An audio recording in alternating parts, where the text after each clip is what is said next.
Tai labai dažnas dalykas, kad žmonės paklausia, o tai ką daryti su tuo kolega, kuris ateina ir sako, aš tau turiu papasakot labai kažką tokio svarbaus, tik tai tu niekam nesakyk.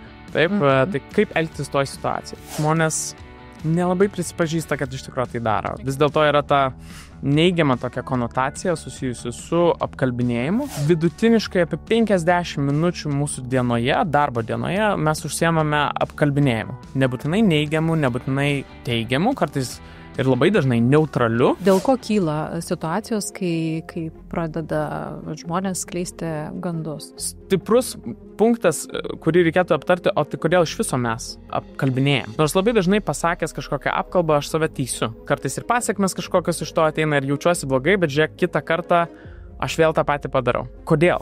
Paveikia taip, kad mes pradedam nebepasitikėti, o komunikacijos kultūra arba paveikia mus taip, kad mes nepasitikime vadovais. Taip? Tai tas negatyvus pletkas, jisai labai labai yra stiprus. Dažna situacija, kad šeimos jo situacija dabar yra tokia. Taip, ten gimė vaikas arba kažkas, jisai dabar nori to. Aš pasakiau gal tiesiog per savo filtrą pranešęs tą. Čia jau yra gandas. Aš net nepasitikrinau, kad tai yra tiesa. Taip, aš paskleidžiau tokį gandą, kad jam dabar svarbu mažiau dirbti. Ir kai aš jau paskleidžiu, tai tampa tam tikra tokia tiesa, kurią paskui pakeisti yra labai sunku. Mes kaip žmonės per prastai mokame komunikuoti.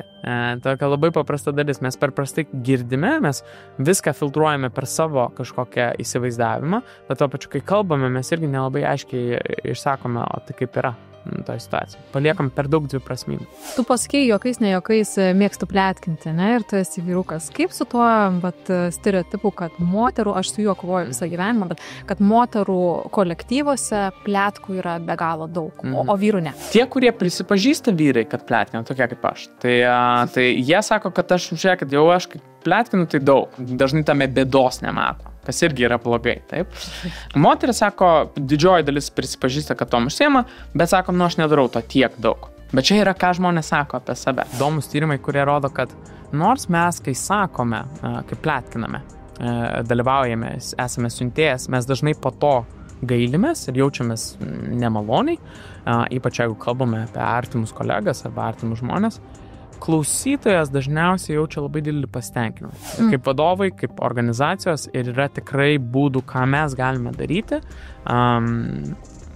bet kartais nepadarom, nes norim sužinoti.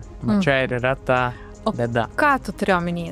Turėtumėm padaryti, bet nepadarom. Ja. Ką turėtumėm padaryti? Labai reta organizacija turi aiškę grįžtamojo ryšio kultūrą, kur mes iš tikrųjų nebijom pasakyti grįžtamojo ryšio ir skatiname vieni kitus sakyti. Bet net tos, kurios turi, jos daro klaidas.